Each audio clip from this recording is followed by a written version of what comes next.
5, 4, 3, 2, 1. Revision shot commencing. Firstly, let's get the question of the title out of the way. Some say Ozymandias, some say Ozymandias, and some say Ozymandias. We'll be going with the latter because it scans better when you read the poem.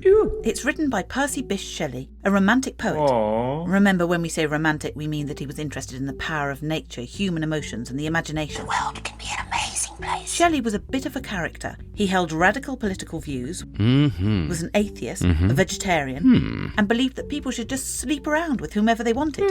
All of these things may not sound that controversial to us. Whatever. But in the early 19th century, they were big deals. The lowdown. Way back in 1817, the British Museum acquired the fragment of a statue of Ramses II, What's that? an ancient Egyptian pharaoh also known as Ozymandias. Oh my gosh! Shelley and his friend Horace Smith decided to have a competition to write a sonnet about the statue. Shelley penned his attempt over Christmas. Awesome. It's a petrarchan sonnet, which means it's got 14 lines and follows a strict structure. What did you say? More on that later. Oh, really? Both men published their poems in 1818.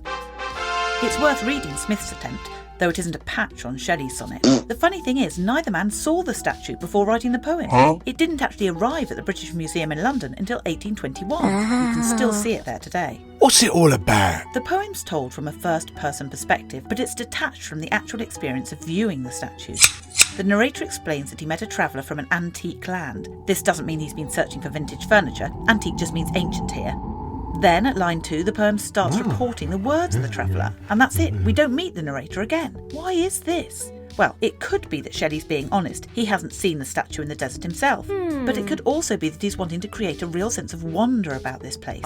It's a land so far away and mystical that he hasn't visited it himself. So, what has the traveller seen? Well, he describes 2 vast and trunkless legs of stone, a shattered visage and a pedestal. So we have the legs and face of the statue lying in the sand, next to the base of the statue. It's a colossal wreck. The interesting bit, though, is the personality of the ruler who's been immortalised in stone. The traveller describes a frown and a sneer of cold command. Listen to that cutting alliteration. We get the impression that this was a cruel and haughty ruler. Finally, there's the words carved in the base. My name is Ozymandias, King of Kings. Look on my works, ye mighty, and despair.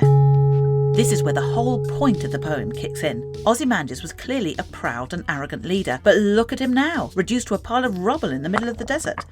The poem ends with the image of the lone and level sands that stretch far away. The great Ozymandias is alone and insignificant. Let's look at the poem in a bit more depth. Dig deep. Remember, we were talking about it being a petrarchan sonnet. Awesome. Well, that's important because it tells us about how the poem's narrative unfolds. The first 8 lines, or octave, tell us about the broken statue. That's the main idea of the poem. The next 6 lines, or sestet, resolve or develop that idea. That's where we learn of the king's arrogance and how inconsequential he seems now that time and the elements have destroyed his great monument. The poem uses iambic pentameter. That means each line has 5 lots of unstressed and then stressed syllables.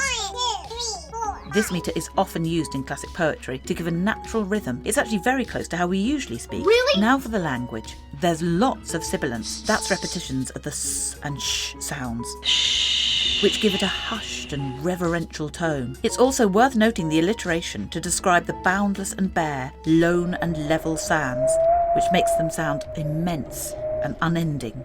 Shelley's vocabulary is also clever.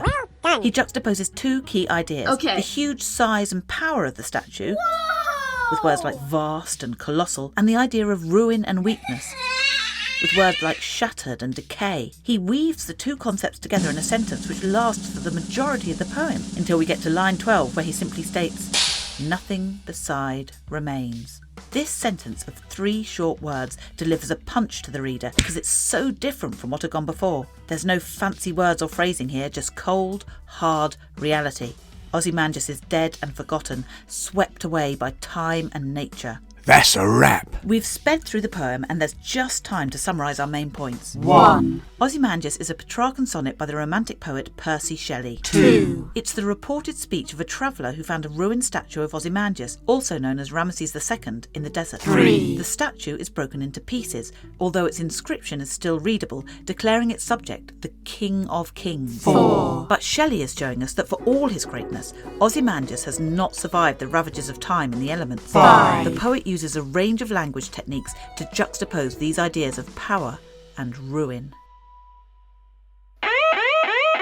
Revision shot completed. You've been listening to a Beyond Revision Shot. 5 minutes of concentrated exam prep. For further exam resources and information, check out our website and our blog.